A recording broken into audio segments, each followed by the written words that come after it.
வணக்கம் நண்பர்களே. இன்றைக்கி நம்ம பார்க்க போகிறது 9ஆம் இடத்தை பற்றி. 9ஆம் இடம் லக்னத்திலிருந்து அப்படிங்கிறத வந்துட்டு நீங்கள் கண்டுபிடிச்சிங்க. உங்களுடைய ஜாதகத்தில் நீங்கள் கூகுள் பண்ணி பார்த்தீங்கன்னா உங்களுக்கு லக்னம் எதுன்னு தெரிஞ்சுக்கும். தெரிஞ்சிச்சுன்னா ஃபார் எக்ஸாம்பிளுக்கு வந்து நீங்கள் துலாம் லக்னமாக இருக்கீங்கன்னா உங்களுக்கு 9ஆம் அதிபதி யார்? புதனாக வருவார். +9, 10, 11, 12. 9ஆம் அதிபதி ப்ளஸ் 12ஆம் அதிபதியாக புதன் வருவார். புதன் வந்து 2 காரகத்துவங்களுக்கும் பண்ணுவார் உங்களுக்கு. அது ஓகே, பரவாயில்ல தான். இருந்தாலும் புதன் வந்து சப்போஸ் புதன் 9ஆம் இடத்துலையே இருந்தால் புதன் ஆட்சியாக இருப்பார். 12ஆம் இடத்துல இருந்துச்சுன்னா ஆட்சி உச்சமாக இருப்பார். 2ல் எதுவாக இருந்தாலும் உங்களுக்கு பாக்கியம்தான்.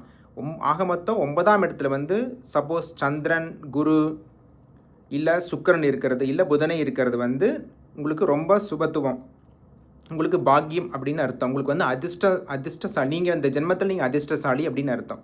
சரிங்களா? ப்ளஸ் இன்னொரு 9ஆம் இடம் எதை குறிக்கும்னா உங்களுடைய தந்தையார் குறிக்கும். ஓகே, உங்களுடைய தந்தையாருடைய பூர்வீகம் மற்ற எல்லாமே வந்துட்டு அவங்களுடைய நலன்கள் எல்லாமே எப்படி இருக்கிறது காட்டுறதை வந்து 9ஆம் இடம். சரிங்களா? ஓகே, இப்போது இன்னொரு பழமொழி நீங்கள் கேள்விப்பட்டிருப்பீங்க, ஓடி போனவனுக்கு 9ல் குரு அப்படின்னா என்ன அர்த்தம்னா, 9ல் குரு இருந்தால் ஓடி போயிட மாட்டாங்க. பிறந்த ஊர்லேருந்து வேறு ஊருக்கு போயிட்டு வேறு மாநிலம், வேறு ஊர், வெளிநாடு, மாநிலத்துக்கு போயிட்டு அங்கே போய் அவங்க வாழ்க்கையில் முன்னேறுவாங்க அப்படிங்கிறது தான் அது அந்த பழமொழிக்கு உண்டான அர்த்தம். 9ல் குரு இருக்கிறது அது ஒரு நல்ல ரொம்ப மிகச்சிறப்பான அமைப்பு. ஏன்னா 9ல் குரு இருந்தார்னா 9லிருந்து உங்களுடைய லக்கணத்தை குரு பார்ப்பார். சரிங்களா? அது ஒரு அம்சமான ஒரு அமைப்பு உங்கள் ஜாதகத்தில். ஓகே, இப்போ நீங்கள் வந்து உங்கள் ஜாதகத்தை எடுத்து பார்த்துக்குங்க. நிறையா விதிவிலக்கள் இருக்குது. இதில் 9ஆம் இடத்துல குரு சுபகரன் இருக்கிறது ஒரு அமைப்பு, 9ஆம் அதிபதி சுபமாக இருக்கிறது ஒரு அமைப்பு, ப்ளஸ் 9ஆம் இடத்தை வந்து சுபகரங்கள் பார்க்குறது அப்படிங்கிறது இன்னொரு அமைப்பு. சரிங்களா? இதில் எந்த அமைப்பு உங்களுக்கு ஜாதகத்தில் இருந்தாலும் நீங்கள் ஒரு அதிர்ஷ்டசாலி தான். அதிர்ஷ்டம்னா என்னென்னா கரெக்டான, அதாவது நீங்கள் வந்து உங்களுடைய வயசு, உங்கள் எந்த ஏஜில் நீங்கள் படிக்கணுமோ அந்த ஏஜில் படிச்சிருவீங்க.